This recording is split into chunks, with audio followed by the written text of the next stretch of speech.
ഇതിന്റെ ഇളയ മോനാ Akash. Hi. Hi. കുഞ്ഞുമോളുടെ ആങ്ങളുടെ മോനാ ബാബു കൂടണോ? ആ അതെ.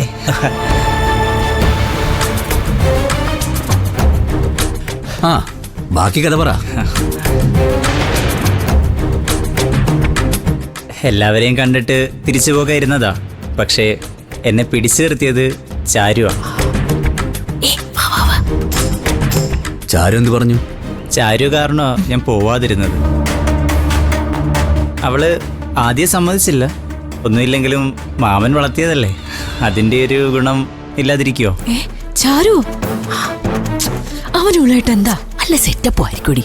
അവക്കിപ്പോ ഇന്നത് തന്നെ വേണമെന്ന് വല്ലതും ഉണ്ടോ? കള്ളനെങ്കിൽ കള്ളൻ. ഒന്ന് പോമേ, മിണ്ടാതിരി, ബാക്കിയോട് കേക്കട്ടെ. ശാന്തപ്പച്ചിട്ടപ്പൻ ഒരു കണക്കിന് അവളെ പറഞ്ഞ് സമ്മതിപ്പിച്ചത്. അവളെ സമ്മതിച്ചാലും മാമൻ സമ്മതിക്കാതെ ഇത് നടക്കില്ല എന്ന് എനിക്ക് നന്നായിട്ടറിയാം. അതുകൊണ്ടാ മാമന്റെ അനുഗ്രഹം വാങ്ങാൻ ഞാൻ ഇങ്ങോട്ട് പോകുന്നത്. നിന്നെക്കുറിച്ച് ഒന്നും അറിയാതെ ഞാൻ എങ്ങനെയാ സമ്മതിക്കുന്നത്? മാമൻ എന്നെപ്പറ്റി വിശദമായിട്ട് അന്വേഷിക്കുക. എന്നിട്ട് പൂർണ്ണ വിശ്വാസം വന്നെങ്കിൽ മാത്രം കെട്ടിച്ചു തന്നാൽ മതി. മാമന്റെ സമ്മതത്തോടെ മാത്രമേ ഞാൻ അവിടെ താലി കെട്ടു. എൻ്റെ അച്ഛൻ്റെ സ്ഥാനത്ത് നിന്ന് മാമനെ നടത്തി തരികയും വേണം.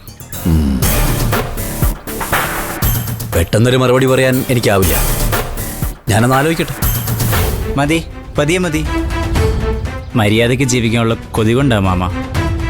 അറിയാത്ത പ്രായത്തിൽ ഒരു തെറ്റ് ചെയ്തു പോയി. അത് മാമൻ എന്നോട് ക്ഷമിക്കണം. എന്നാ ഞാൻ ഇറങ്ങട്ടെ.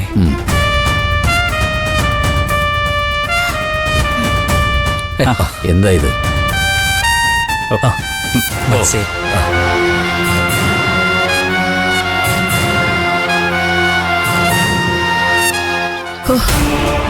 ഇവളാരുടെയെങ്കിലും കൂടെ പോയി എങ്ങനെയെങ്കിലും അങ്ങ് തൊലഞ്ഞു പോയാ മതിയായിരുന്നു. എന്റെ കുടുംബത്തിന് സമാധാനം കിട്ടുമല്ലോ. ചുള്ളൻ ചെക്കനാണല്ലോ അമ്മേ. ചാരുനെ ഇവ മാച്ച് ആവില്ല. ഒരു മാച്ച് പൊടിയോടുന്നു. ഈ മാച്ചൊക്കെ മതിയടി. അവനായി അവന്റെ പാടായി. നീ നിന്റെ കാര്യം നോക്ക്. ഒരു മാച്ച്. എന്റെ ദൈവമേ, ഈ കല്യാണം എങ്ങനെയെങ്കിലും ഒന്ന് നടക്കണേ.